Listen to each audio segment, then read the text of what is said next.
Condition of spontaneous fission, ठीक है। Spontaneous fission का मतलब होता है जब कोई नाभिक अपने आप छोटे नाभिकों में टूट जाए, उसको बाहर से न्यूट्रॉनों द्वारा एक्साइट करने की आवश्यकता ना पड़े। ये कंडीशन सिर्फ स्पॉन्टेनियस फिशन की नहीं है, ये स्पॉन्टेनियस सिमेट्रिक फिशन की है। सिर्फ जो है स्वतः विखंडन की नहीं है, स्वतः सममित विखंडन की है। मतलब जो नाभिक टूटेगा वो एक छोटे नाभिक में टूटेगा, ओके, मगर वो छोटे नाभिक में टूटने के अलावा उसमें एक और खास बात है, वो दोनों जो टुकड़े बनने वाले हैं वो एग्जैक्ट एक जैसे बनने वाले हैं, एक दूसरे की फोटोकॉपी बनने वाले हैं। हम इस कंडीशन के लिए वैल्यू निकालने वाले हैं। मैं थोड़ा सा रिकॉल करवाना चाहूंगा कि भाई नाभिक के विखंडन, इसमें विखंडन का मतलब क्या है? जब कोई बड़ा नाभिक छोटे नाभिक में तो टूटे ही टूटे, मगर साथ में ऊर्जा भी निकले, उसी को नाभिक के विखंडन कहते हैं। What is nuclear fission? When any larger और heavier nuclei is divided into small nuclei, but with this process energy should release. अगर some energy is released then it will known as nuclear fission, ठीक है। अब हमने मान लिया कि ये कोई नाभिक है, ये कोई नाभिक है, इस नाभिक का परमाणु क्रमांक है Z और द्रव्यमान संख्या है A। ये स्वतः विखंडन हो गया, इसका सेल्फ जो है फिशन हो गया, स्पॉन्टेनियस फिशन हो गया। जो दो टुकड़े बने, एक A/2 Z/2 का बना और दूसरा भी A/2 Z/2 का ही बना, ठीक है भाई, बढ़ गया। ये सममित विखंडन है। अगर ऐसा होगा तो इसको कहा क्या जाएगा? सममित विखंडन, ठीक है, सिमेट्रिक फिशन। अब जो सिमेट्रिक फिशन होना है, इस सिमेट्रिक फिशन के अंदर हम ये दिखाना चाहते हैं कि भाई ये कब पॉसिबल है। तो कब पॉसिबल है उसके लिए हमने जो हमारा वाइजेकर का फार्मूला है उसको लिया, वाइजेकर और बेथे का सेमी एम्पिरिकल मास फार्मूला यहाँ पर यूज किया। तो वो फार्मूला क्या है? फार्मूला वो कहता है m z और a का फंक्शन होता है, और इसका फार्मूला कितना होता है? सबसे पहले Zmp, प्रोटॉनों की संख्या को Z से गुणा कर दो, प्लस न्यूट्रॉनों की संख्या को न्यूट्रॉनों के द्रव्यमान से गुणा कर दो, माइनस AVA, वॉल्यूम एनर्जी जो नाभिक के बलों पर निर्भर करती है, उसका फार्मूला ये होता है। ये एक ही मात्र ऊर्जा के जो 5 पद जो वाइजेकर ने अपने सेमी एम्पिरिकल फार्मूले में लिए थे, उसमें एक ही टर्म माइनस की आती है, बाकी सारी प्लस की आती है। मतलब एक ही जो है बंधन ऊर्जा को बढ़ाने का काम कर रही है, बाकी सब बंधन ऊर्जा को घटाने का काम कर रहे हैं। जितनी बंधन ऊर्जा कम होती जाएगी उतना नाभिक अस्थायी होता जाएगा। तो साथ में AS जो होता है वो रेडियस के स्क्वायर मतलब एरिया की पावर 2/3 प्लस कूलाम वाली में Z-1 और बट्टा में A होता है, जिसको अपन ऊपर की तरफ लिख लेंगे A-1/3 प्लस साथ में जो है हमारे पास में एसिमेट्रिक एनर्जी AA, जिसका फार्मूला जो अपन लेते हैं वो लेते हैं साथ में A-2Z का स्क्वायर और अपॉन में A भी लेते हैं, वो ऊपर लेकर -1। और फाइनली एक पद और है AP A की पावर 3/4, ठीक है। तो ये AP की पावर जो है -3/4 पावर भी अपन ने यहाँ पर ले ली। ये सेमी एम्पिरिकल मास फार्मूला है, ओके। ये किसके लिए सेमी एम्पिरिकल मास फार्मूला है? इस वाले के लिए। अब इस वाले के लिए और इस वाले के लिए कितना कितना होगा? इनमें से किसी भी एक के लिए। तो ये तो था parent nucleus, these are daughter nucleus. ये तो था पिता नाभिक और ये है पुत्री नाभिक।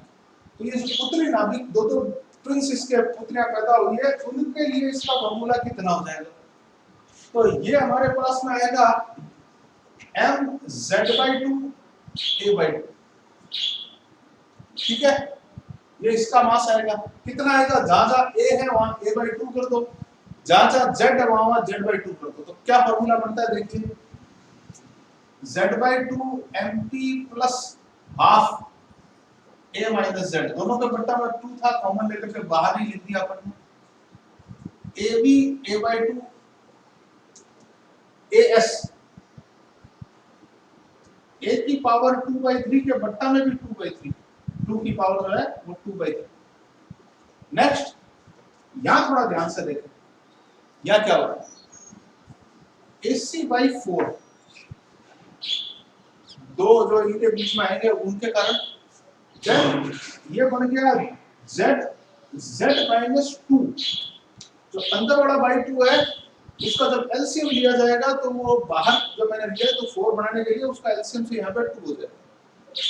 साथ में a की पावर -1/3, इसके बट्टा में जो 2 की पावर आएगी उसमें भी -1/3, तो उसको ऊपर लिख लेते हैं, तो वो 2 की पावर +1/3, तो ये साथ में 2 की पावर +1/3। नेक्स्ट ए पर चलते हैं, ए वाले टर्म के अंदर देखो यहां से आएगा, स्क्वायर का बट्टा निकालेंगे तो 4, बट्टा 2 इसके भी है, बट्टा 2 इसके भी है, और कॉमन ब्रैकेट में से लेंगे तो स्क्वायर के कारण हो जाएगा 4। इसके बट्टा में a-1 के बट्टा में जो 2 आएगा वो 2 की पावर -1 ऊपर जाकर के +1 बनेगी, तो नीचे वाला कट करके बच जाएगा ओनली 2। ठीक है, ये बन गया a-2z स्क्वायर a-1। फिर से समझ लीजिए कि क्या किया हमने, इस ब्रैकेट के बट्टा में बना था 4 और इसके गुणा में बना था 2 की घात +1, इस 2 से इस 4 को काटने पर ये 2 बच जाएगा। ठीक है, लास्ट और फाइनल ये वाली टर्म बचेगी AP a की पावर -3/4 और इसके गुणा में 2 की घात 3/4। ठीक है, ये मान हमारे पास में इस हिसाब से बच गया। अब चलते हैं वापस गुणा भाग के ऊपर। ये शुरुआत में द्रव्यमान था, ये अब द्रव्यमान है। एक जन 2 जड़ों का कितना हो जाएगा, इन दोनों का द्रव्यमान कितना हो जाएगा, 2 गुना। तो जो हमारे पास में विखंडन में ऊर्जा निकली, विखंडन की क्या कार्यविधि क्या है, विखंडन होगा, गारंटेड हो जाएगा विखंडन, नाभिक टूटना तो चाहिए ही चाहिए, मगर साथ में कुछ एनर्जी भी निकलनी चाहिए, कुछ ऊर्जा भी निकलनी चाहिए, जिसको एनर्जी ऑफ फिशन EF कहते हैं। हमें ये ऊर्जा भी साथ में निकालनी है। ये ऊर्जा कितनी होगी, बहुत सरल सी बात है, ये जो वाइचेकर का फार्मूला है, सेमी एम्पिरिकल मास फार्मूला, ये मेगा इलेक्ट्रॉन वोल्ट मात्रक नहीं है। द्रव्यमानों को भी अपन ने मेगा इलेक्ट्रॉन वोल्ट में लिखा है, मतलब ये ऊर्जा है, ये शुरुआत की ऊर्जा है, ये बाद की ऊर्जा है। मेगा इलेक्ट्रॉन वोल्ट मात्रक में द्रव्यमान की ऊर्जा के बराबर माना जाता है, तो ये भी ऊर्जा, ये भी ऊर्जा। तो आप क्या करो, इस ऊर्जा में से जो बाद वाली ऊर्जा है उसको घटा दो, मींस जो EF का मान आने वाला है वो EF का मान आने वाला है mZA जो शुरुआत वाला था, और माइनस mZ/2 A/2। ये एक जने का है, ऐसे वहां 2 बने हुए हैं, तो जितना एक जने की ऊर्जा है उतनी दूसरे की भी आएगी, क्योंकि दोनों जुड़ा है तो इसमें 2 और आएगा साथ में। चलिए वैल्यू को लिखते हैं। आप जब इसमें से इसको घटाओगे, इतनी बड़ी अपन वैल्यू दोबारा माइनस करके लिखने वाले तो है नहीं, तो इसी में से डायरेक्ट अपन घटाने वाले मौखिक। देखो इसमें से इसको जब आप घटाओगे 2 से गुणा करके, तो 2 से गुणा करने पर ये Z/2 भी Z बन जाएगा, तो घटेगा तो पहली टर्म आ गई 0, दूसरी टर्म को गुणा करो, एक टर्म को जब आप गुणा करोगे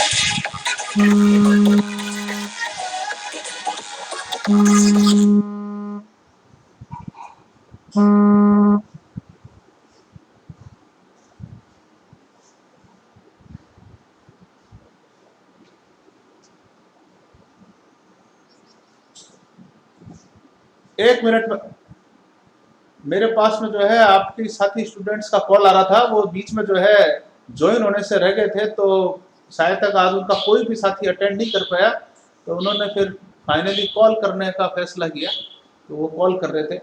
चलिए तो बैक टू द टॉपिक आते हैं, तो थोड़ा लेट है उनके लिए मैं बात जो है रिपीट करके बता देता हूँ। हम ये कह रहे थे कि जो हमारे पास में एक नाभिक है वो अपने आप ऑटोमेटिकली 2 बराबर हिस्सों में टूट रहा है। ओके, टूट गया, इस टूटने के अंदर कुछ एनर्जी भी रिलीज होगी, हम इस एनर्जी को निकालने वाले हैं। ठीक है, पहले तो अब जो एनर्जी अपन ने निकाली उसके लिए अपन ने जो है semi empirical mass formula use करने का फैसला किया। मास जो था वो पहले वाले का ये था, बिफोर फिशन ये था, पेरेंट न्यूक्लियाई पिता नाभिक का ये था।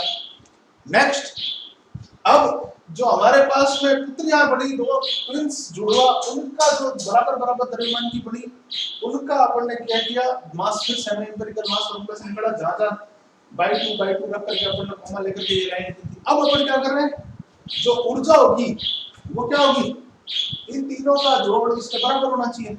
इसका मान इधर माइनस में भेज करके आ जाएगा, तो ये रहा। अब अपन जो इसका मान निकालना चाहते हैं उसके अंदर अपन ने यहाँ पर पहले वाले को तो लिया, इसको 2 से गुणा किया, तो 2 से जब गुणा किया तो 2 से गुणा करते क्या हो गया, ये z ही बन गया, तो ऊपर नीचे कट गया। इसको जब 2 से गुणा किया तो ये भी सेम ही चीज बन जाएगी भाई, प्रोटॉन और न्यूट्रॉनों का द्रव्यमान तो चेंज होना ही नहीं, जितने इसमें थे उतने इसमें, तो ये वाली टर्म तो वैसे भी जीरो हो रही थी, तो ये भी साथ में टर्म होगी जीरो। अब खास बात देखना, ये नाभिकीय बल वाली ऊर्जा है, नाभिकीय बल वाली ऊर्जा यहाँ है, यहाँ 2 से गुणा होगी, तो 2 से गुणा होते हैं ये भी खत्म हो जाएगी, तो ये भी खत्म हो जाएगी, तो ये भी साथ में कितनी बन गई, जीरो। पहली बार जो नॉन जीरो टर्म आएगी वो एस के साथ आएगी। बड़ी बात ध्यान देना, सरफेस एरिया, जब कोई बड़ी बूंद छोटी बूंदों में टूटती है तो सरफेस एरिया बढ़ता है। यहाँ भी वही कहानी है, इसकी एरिया जो था इसकी तुलना में इन दोनों का जो सरफेस एरिया वो ज्यादा होगा, तो ये वाली एनर्जी जो है जरूर रूप से कुछ ना कुछ आने वाली है। अभी अपन इसमें से इसको घटा रहे हैं, ध्यान देना, विशेष रूप से फोकस, एस ए की पावर 2/3 माइनस एस ए की पावर 2/3 बट्टा 2/3 और गुणा में 2 और है, क्योंकि ये वाला 2 जो गुणा में आएगा, गुणा में जब आएगा तो ये बट्टा की जो 2/3 पावर है ये इसमें से घटेगी तो 1/3 पावर रह जाएगी, ठीक है, तो ये 1/3 पावर रह जाएगी, मैं इसको 1/3 पावर यहाँ पर बनाऊंगा।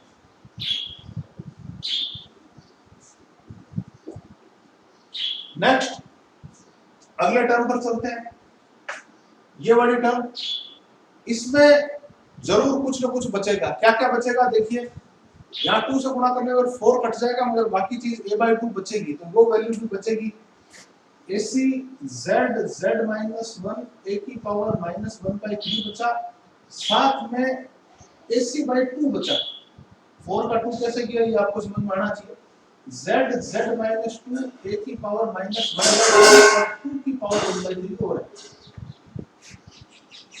नेक्स्ट, ये वाली टर्म जब अपन घटाएंगे तो ये वाली टर्म में अगर 2 का गुणा करोगे तो 0 आ जाएगा, देखो इसको 2 से गुणा करते हैं 0, ये वाली टर्म का जो एसिमेट्रिक एनर्जी है वो दोनों के अंदर बराबर आएगी और कट जाएगी। फाइनल और लास्ट टर्म जो हमारे पास बची वो ये रहेगी। इस टर्म को अगर आप 2 से गुणा करके घटाओगे तो क्या बचेगा, देखो पहली टर्म तो a की पावर -3/4 एज इट इज पड़ी है, जब 2 से गुणा कर लोगे तो ये बच जाएगा माइनस का a की पावर 3/4, 3/4 पावर पहले से थी, एक पावर 2 से गुणा करके और आ गई, तो 3/4 प्लस 1 जब आप करोगे तो इट विल बिकम 7/4, तो ये 2 की पावर यहाँ पर आ जाएगी समथिंग लाइक 7/4, ठीक है। चलिए नेक्स्ट, आगे का काम करने के लिए अपने को थोड़ी सी बोर्ड पर जगह चाहिएगी, तो मैं चाहूंगा कि आप जो है एक बार अपन पॉज लेते हैं और आप यहां तक नोट कर लें, कॉपी के अंदर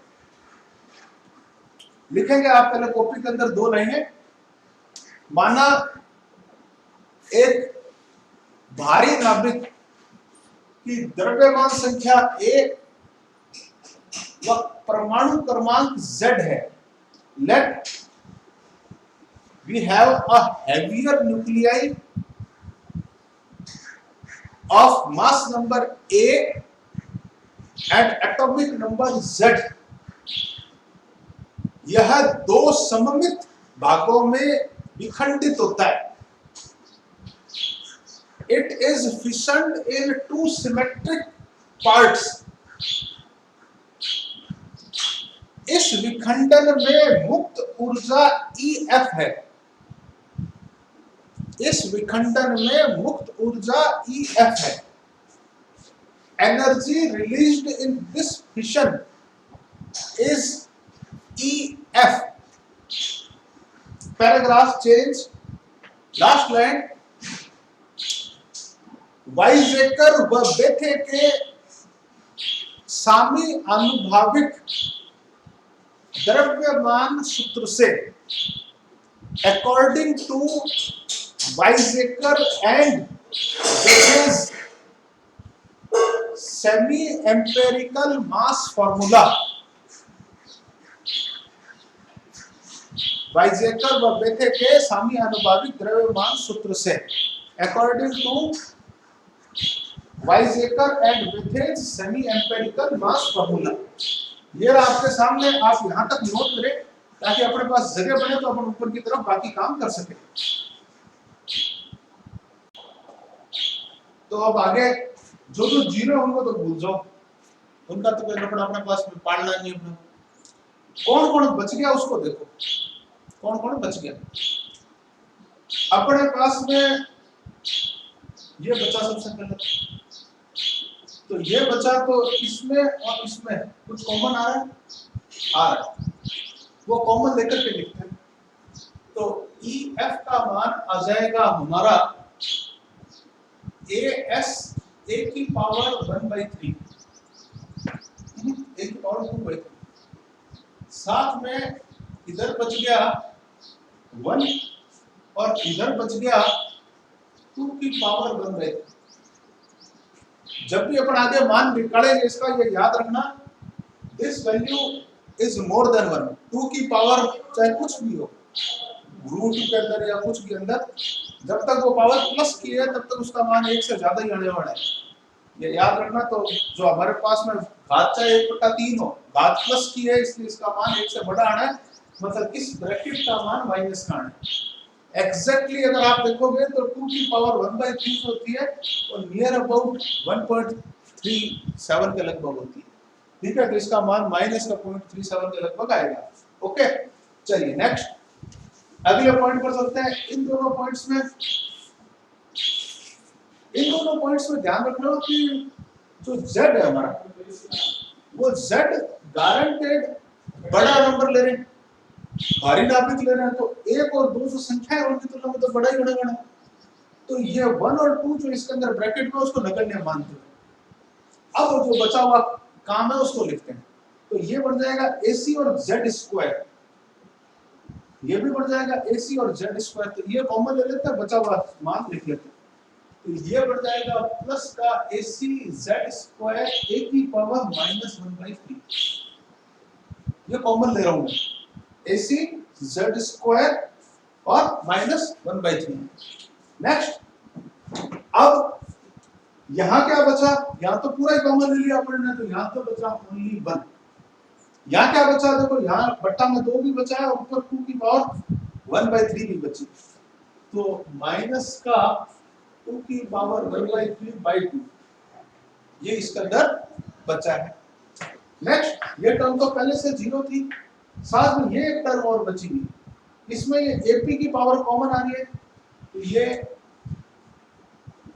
AP 1 की पावर कॉमन ले ली, और फाइनली हमारे पास में इसके अंदर बच क्या गया, एक बच गया 1 और 2 की पावर 7/4। अब हम जो है इसके अंदर जो है वैल्यू को जो निकाल रहे हैं उसके अंदर कुछ बातों पर ध्यान देने वाली बातों पर चलते हैं। सबसे पहली बात, ये जो वैल्यू है मैंने जैसा कहा था नेगेटिव आती है, आजान तो नेगेटिव। आप जब इसको सॉल्व करोगे तो ये AS A की पावर 2/3 और इसका मान आ जाता है माइनस का 0.26, एग्जैक्ट मान ये 1.26 होता है 2 की पावर 1/3। नेक्स्ट, अब ये वाली वैल्यू पर चलते हैं। ये वाली वैल्यू बनी AC Z स्क्वायर A की पावर -1/3 के साथ जब आप इसको सॉल्व करोगे तो ध्यान देना 2 की पावर ऊपर बढ़ेगी 1.26, ये बाई 2 है। तो ये वैल्यू जब भाग दोगे तो ये तो 1 से छोटी आएगी, लगभग कितनी आ जाएगी 0.63, 0.63 अगर आएगी तो 1 में से जब घटाओगे 0.63 को तो 0.37, तो ये मान प्लस का आएगा 1.37, ठीक है, प्लस का आएगा, ये याद। नेक्स्ट और लास्ट ये वाली, इस वैल्यू को हम यहाँ पर रखने वाले हैं नगण्य, क्योंकि एएस और एसी की तुलना में एक तो इसका मान जो है एपी का मान होता बहुत कम है, प्लस ए जो है उसमें माइनस की 3/4 घात है। माइनस की 3/4 घात जो होती है वो काफी बड़ी घात हो जाएगी, क्योंकि द्रव्यमान संख्या काफी बड़ा नंबर है। प्लस कुछ नाभिक तो ऐसे भी हैं, आधे से ज्यादा नाभिक तो ऐसे भी हैं जिनके लिए एपी जो है वो 0 होता है, जिनके लिए दोनों सब लेते हैं, क्योंकि अपन जब बाई टू उनको कर रहे हैं तो वो तो सब होएगा, और सब वालों के लिए इस एपी का मान 0 होता है। तो ये जो अपन नगण्य करने वाले हैं लास्ट वाली टर्म को, इसको सॉल्व नहीं करने वाले, नेग्लेक्ट करने वाले, ठीक है भाई, नेग्लेक्ट कर दिया। लास्ट और फाइनल चीज जो इसमें से अपन कॉमन लेने वाले हैं वो a की पावर, ये जो 2/3 है इसको कॉमन लेने वाले, तो a की पावर 2/3 कॉमन लेने पर क्या बचता है, ध्यान से देखिए, a की पावर 2/3 कॉमन लेने पर माइनस का 0.26 as प्लस का AC z² upon a, AC z² upon a के साथ 0.37, ये बच गया। ये EF का मान आ गया, ये हमारा मेन आज का चमत्कारी फॉर्मूला है। इस चमत्कारी फॉर्मूले से एक और बात अपन चाहते हैं, स्वतः सम्मित विखंडन हो, स्वतः सम्मित विखंडन हो, होने की क्या कंडीशन होनी चाहिए, होने की कंडीशन ये कि ऊर्जा निकले उसमें से, विखंडन उसका आपको जब उसमें से ऊर्जा निकले, तो ऊर्जा अगर निकले तो EF का मान 0 से बड़ा होना चाहिए। कल को ऊर्जा खानी शुरू कर दी, लेनी शुरू कर दी, तो EF का मान क्या हो जाएगा, नेगेटिव। हम चाहते हैं कि भाई ले नहीं दे ऊर्जा, तो ऊर्जा हमें दे विखंडन के लिए, तो EF का मान क्या होना चाहिए, more than 0।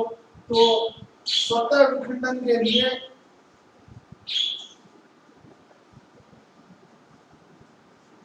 For spontaneous fission क्या कंडीशन है, EF का मान ग्रेटर देन इक्वल टू 0 होना चाहिए। चलिए भाई EF का मान ग्रेटर देन इक्वल टू 0, तो ये bracket greater than equal to 0 होना चाहिए, माइनस का 0.26 AS plus 0.37 AC z² upon a greater than equal to 0। जब अपन ने इसका वैल्यू से z² और a को एक तरफ रख लिया, बाकी सबको सामने भेज दिया, तो ये बन जाएगा 0.26 AS अपॉन 0.37 इस। जो फ्लेराव और पित्रेजाक नाम के वैज्ञानिक थे, उन्होंने इसकी वैल्यू को रख करके कैलकुलेट सबसे पहले किया था, और फ्लेराव और पित्रेजाक ने ये जो वैल्यू निकाली संख्यात्मक रूप से रख करके आप भी निकाल सकते हैं, AC और AS के मान रख करके, तो 15 के लगभग ये वैल्यू आई। प्रयोग जो थे वो प्रयोग इस रिजल्ट को मानने से इनकार करते हैं। प्रयोग कहते हैं z² अपॉन a जो है वो तो 15 अगर आता है तो बहुत इजीली जो यूरेनियम है उसके लिए गारंटेड ऐसा मिल जाना चाहिए, ठीक है। आप यूरेनियम के लिए करके देखो, लगभग जो z है 92 होता है, एक बार राउंड फिगर में 100 पकड़ो तो 100 का स्क्वायर 10,000 और बट्टा में उसका द्रव्यमान संख्या 200 है, आप एक बार 300 मान लो भाई, तो आप 300 नहीं 400 मान लो बोले, तो भी 10,000 बटा 400 करोगे तो 25 आएगी। तो ये जो आपके पास में है यूरेनियम के लिए गारंटेड इसका विखंडन हो जाना चाहिए, मगर प्रैक्टिकली ऐसा देखा गया कि यूरेनियम वाला जो आइसोटोप है जिसके लिए अपन सम्मित विखंडन की बात कर रहे हैं, उसका अर्ध आयु काल कई करोड़ वर्षों में, तो कई करोड़ वर्षों में तो स्वतः विखंडन हो ही नहीं रहा, होता तो 5-4 मिनट में हो जाता, कई करोड़ वर्ष बैठे हैं। अन्य क्वांटम मतलब 104 से ऊपर वाले जो तत्व हैं वो करते हैं तुरंत मिनटों के अंदर, मिली सेकंडों के अंदर विखंडन स्वतः होना दिखा देते हैं, ये नहीं दिखा रहा, तो क्या दिक्कत क्या है इसमें। तो इसके लिए एक जवाब आया कि ये जो प्रैक्टिकल है, प्रैक्टिकल ये थ्योरेटिकल मान है, प्रैक्टिकल मान में z² अपॉन a का मान लगभग 23 से ज्यादा होना चाहिए, तभी स्वतः विखंडन मिलेगा। अब ये क्यों मिलेगा, Z square greater than equal to 43 क्यों, ज्यादा क्यों नहीं, 50 क्यों नहीं, या 35 क्यों नहीं?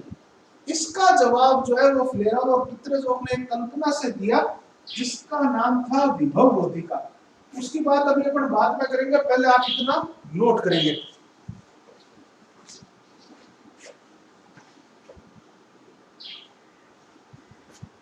हाँ?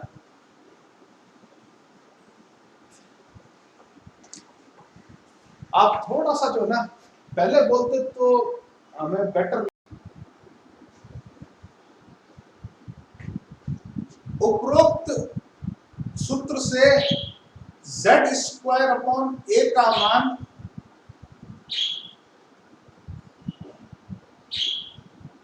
ग्रेटर देन इक्वल टू 15 प्राप्त होता है। अर्थात यदि z स्क्वायर अपॉन a का मान 15 से अधिक हो तो नाभिक का स्वतः सममित विखंडन हो जाना चाहिए। अंग्रेजी में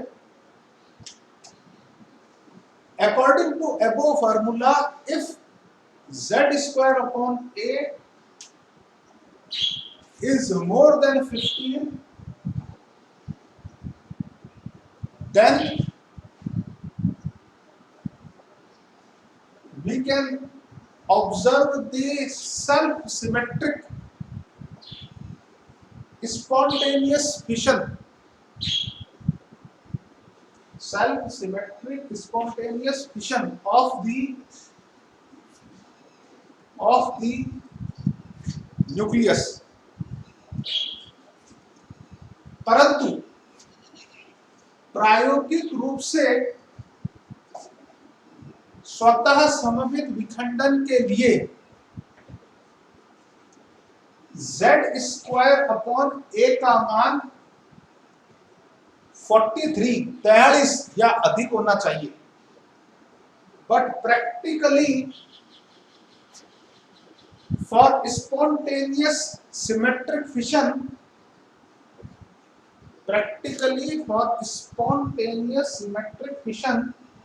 z square upon a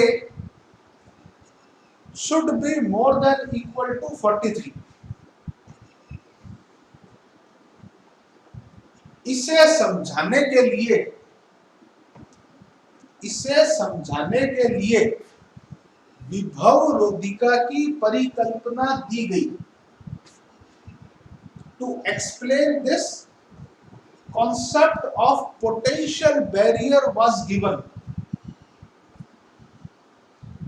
जिससे z square upon a greater than equal to 53 प्राप्त होता है। And by this we get z square upon a greater than equal to 53। जब इस परिकल्पना में नाभिक के द्रव बूंद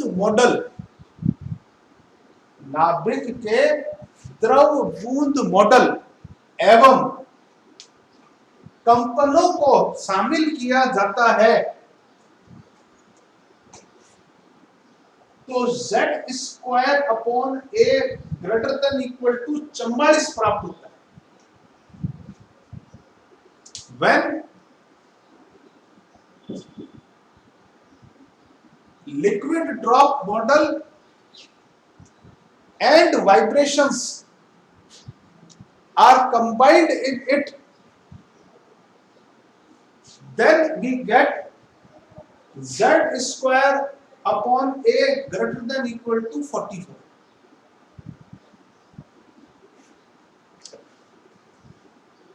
अब विभव रोधिका क्या होती है इसके बारे में बात करेंगे अपन अगली क्लास में।